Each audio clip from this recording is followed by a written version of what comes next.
Good morning, everybody. Before we start, let me first offer up our prayers for all of those people in Miami as they're still in the middle of a search and rescue for the condos that collapsed in Miami Beach. We're going to continue to keep them in our prayers and hope for the best. And I know Governor DeSantis and his team are working right now. First responders are doing the heroic things they do to try to see if we can save lives, but ultimately to recover any bodies that there are there. So keep them in our prayers. Today we are here with the Doctors Caucus to talk about something we've been calling on for a long time, and that is demanding actual accountability and demanding that Speaker Pelosi hold hearings to investigate the origins of COVID-19. For more than a year now, House Republicans have been making these calls as we've heard more and more reports and evidence mounting that this evil virus may have started in the Wuhan lab. In fact, as more emails become uncovered, that evidence grows daily, and yet Speaker Pelosi still refuses to hold a hearing on the origins of COVID-19. Why would Speaker Pelosi want to try to cover up for what China did? We know the Chinese Communist Party lied and withheld information in those early days, and I'm sure beyond, on what happened, what was going on in that lab and around Wuhan, and ultimately was spread throughout the world. Here in the United States, we've had over 600,000 deaths, nearly 4 million worldwide, and yet Speaker Pelosi still refuses to hold a hearing into the origin of this virus. Well, House Republicans are not going to stand idly by. Next week, Republicans on the Select Subcommittee on the Coronavirus will be having a hearing into the origins of COVID-19. That'll happen here on Tuesday. We've invited many respected doctors, scientists, as well as members of Congress who have been investigating this on their own to come forward and testify. I still would call on Speaker Pelosi to have the committees of jurisdiction have these hearings as well, where subpoena powers can be used to bring people in, compel people to come and bring the information forward and put it on the table so that America and the world can know what really happened, how this started, and if it did start in that lab, to know how it started in the lab. Was it intentional, even if it was an accident, which, by the way, would make it exponentially worse than Chernobyl. But if it did happen by accident, we should all be demanding answers to how we prevent this from happening again. And so as Speaker Pelosi refuses, we're going to continue as House Republicans to demand those answers. And along with the Doctors Caucus, I'm proud now to introduce our conference chair, Elise Stefanik. Thank you so much, Steve. The evidence is clear. China lied and Americans died. House Republicans want justice for the American people. We want transparency for the American people and accountability for the more than 600,000 Americans who lost their lives from the COVID-19 virus. That starts with a full investigation into the Chinese Communist Party's role in this public health and economic crisis. Yet Nancy Pelosi and House Democrats continue to stonewall our efforts to investigate the origins of COVID-19, even in the face of mounting evidence each and every day. Why is that? Why would Democrats not want to investigate the origins of this deadly virus and follow the trail of evidence that leads us directly to the Chinese Communist Party? Every American, every community across this country has suffered this past year, and they deserve to know the truth about the COVID cover-up, and House Republicans will not rest until China is held accountable for their role in the COVID-19 virus outbreak and the cover-up which hurt the entire world. Yesterday, Leader McCarthy outlined our roadmap to holding China accountable, and today I am proud that the House Republican Conference is working with our GOP Doctors Caucus, who will provide their expert medical insight on how this happened and the questions we still need answered. They're doing incredible work on this issue. I am proud to introduce my good friend, one of the co-chairs of the GOP Docs Caucus, Dr. Mike Burgess from Texas. Thank you, Chair Stefanik, and thanks so much for setting this up with Elise. This is so important. You know, you think from the perspective of whether it be a public health official, primary care physician, a nurse in your community hospital, or even as just as an average American citizen, how frightening to be faced with a new illness about which no one seems to know anything.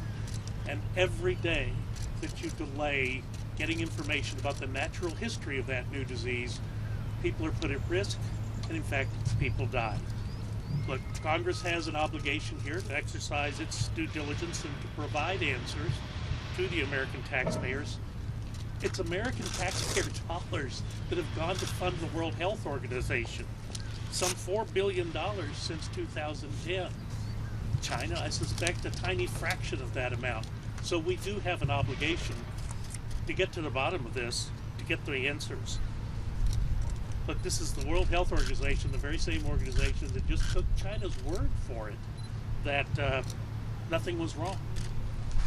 So discovering the origins of this virus is not about pointing fingers, it is about saving lives.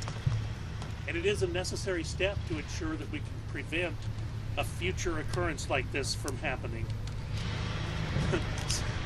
So we're just supposed to take China's word. Nothing to see here. Just move on. And it'd be like accepting the word of Winnie the Pooh that he's going to guard the honeypot, right? So in 2006, I had the opportunity to go to the World Health Organization, visited there myself. I came back and talked about it on the House floor here. You'll remember that was the time Secretary Leavitt, President Bush were very concerned about an outbreak of avian flu, bird flu. When I spoke about this on the House floor, I said, and it's just as important now as it was 15 years ago, countries need to know that they are not able to simply hide a problem, and that officials at the World Health Organization consider this, then bird flu, now coronavirus, consider this to be a reportable illness with or without the permission of the host country. And that's absolutely critical if we're to get the upper hand from a public health perspective.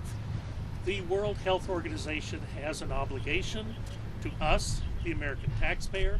I remember on that trip to Geneva coming away thinking that, you know what, if it wasn't for the CDC embedded in Geneva, the detailees from Atlanta in Geneva, the World Health Organization really would have very little to offer as far as protection for American citizens. It's time for them to step up and do the job that they have been asked to do. It's a pretty simple step, and it's not too much to ask. I'm now pleased to introduce my good friend from Pennsylvania, Dr. John Jones.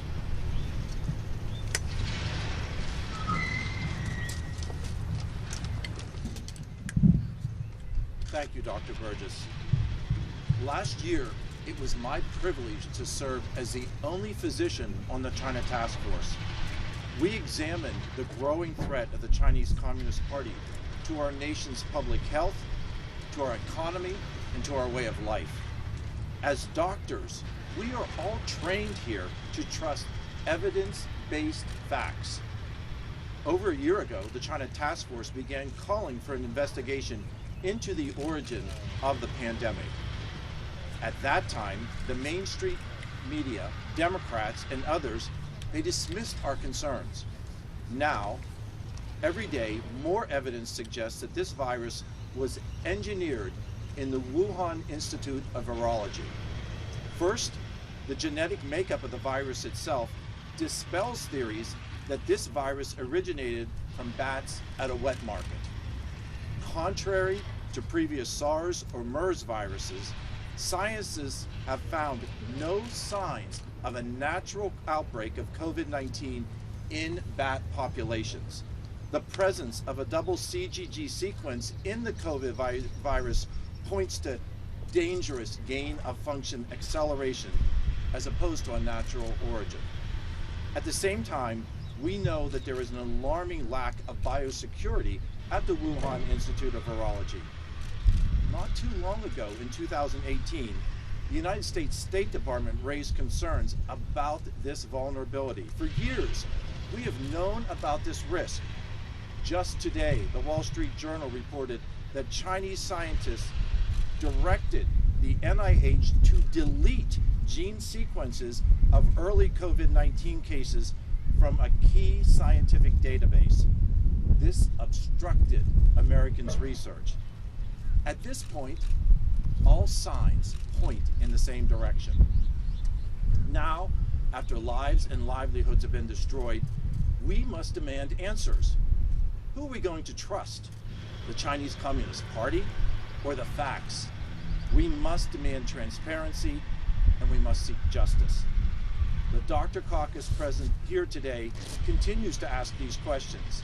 And this spring, Energy and Commerce Committee Republicans opened our investigation and have been conducting a robust review of this pandemic's origins. Understanding how the pandemic originated is one of the most critical public health questions of our time, especially as we seek to prevent future pandemics. On Energy and Commerce, we've already requested information from the NIH, along with many others, about research participants and collaborating organizations. As Dr. Brad Wenstrup will discuss in just a moment, gain-of-function research can be incredibly risky. It alters organisms to make them much more harmful and even more deadly than COVID-19. We should not be sending any NIH funding or any federal grant money to malicious governments. It is time for the NIH to be transparent. Lives and livelihoods are depending on our work, and we must get to the bottom of the virus origin. To continue the discussion this morning, it is now my privilege to introduce my friend from Ohio, Dr. Brad Wenstrup. Well, first of all, thank you all for being here today. It's extremely important that we have this conversation. You know, I think as you look at the topics at hand today, we have a concern about genetic engineering and a concern about political engineering. And the concern that the United States and the world may have been victims to both. Let's go back to 2012, and there was an article in the American Society for Microbiology.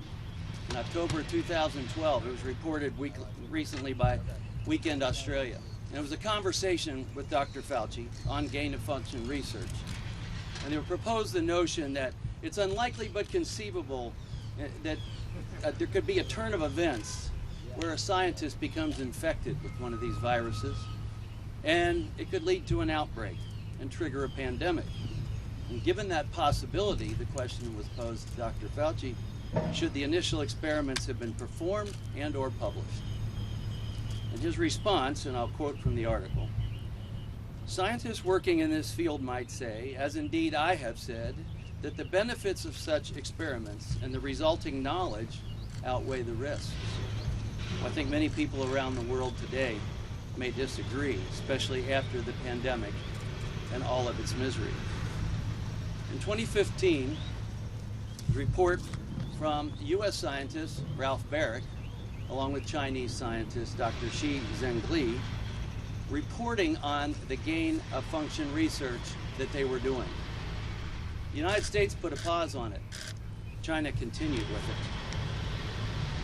I want to bring in the entity known as the EcoHealth Alliance, run by Peter Daszak, allegedly involved with gain-of-function research at the Wuhan lab. Reported that they have been receiving funds from the United States, possibly even after it was to have stopped. I want to bring some attention to what we recently discovered in Dr. Fauci's emails for you to ponder. January 30th of 2020, he gets an email, Dr. Fauci gets an email from an immunologist, Christian Anderson. And in his conversation, he says, this may have been engineered based on the sequence. Dr. Fauci on February 1st, 20, thanked him, and then immediately alerted his deputy director named Hugh Auchenslaus, an immunologist also. He said, this is important. And in that email, he attached the research, Dr. Baric and Dr. Zhengli. Later on, after Dr. Fauci publicly states that it's unlikely to have come from the lab, even though, as has been mentioned, there's no bat-to-human evidence. There's no bat that shows that they have this virus. The next day, on April 18th, Dr. Fauci receives a thank you from Peter Daszak from the EcoHealth Alliance, who thanked him for saying that it was unlikely from the lab. Again, we're looking for evidence, we're looking for facts. These are just comments, these are statements, and we're not seeing evidence to support those statements. No evidence supporting any of the other theories as well. No evidence from a wet market and not found in an animal. I've introduced a bill this week that would ban US dollars from funding gain-of-function type of research. It's called Foreign Gain-of-Function Research Prevention Act of 2021. No federal funds to be made available directly or indirectly to conduct or support any gain-of-function research involving a potential pandemic pathogen by a foreign adversary.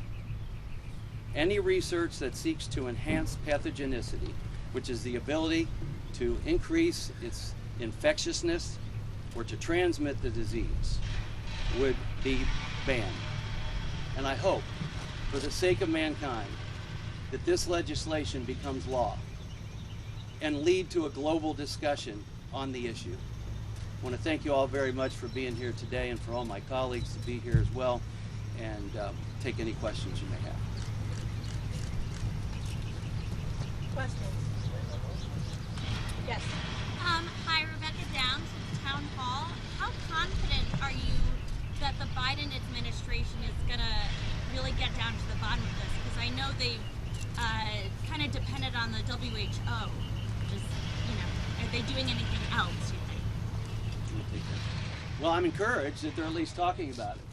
Because as you know, all of last year, any conversation about this was swept under the rug. Facebook would not even allow anyone to hypothesize about this gain-of-function research and genetic sequencing for this particular virus. So I'm considering that that's been lifted, and people now have their First Amendment right on Facebook to discuss this. I am encouraged that the Biden administration is talking about it as well. And they set up a commission. We'll see what comes from that, but we hope to be involved with that. One follow-up on that. I think it's important for the American people to know that the Department of State under the Trump administration was conducting an investigation into the origins of the COVID-19 virus. It was the Biden administration who put a stop to that investigation. That's unacceptable, and Joe Biden should be held accountable for that. That's why House Republicans are continuing to pressure our colleagues who have stonewalled any investigation in the House, because this should not be a partisan issue. This is the biggest pandemic in a century.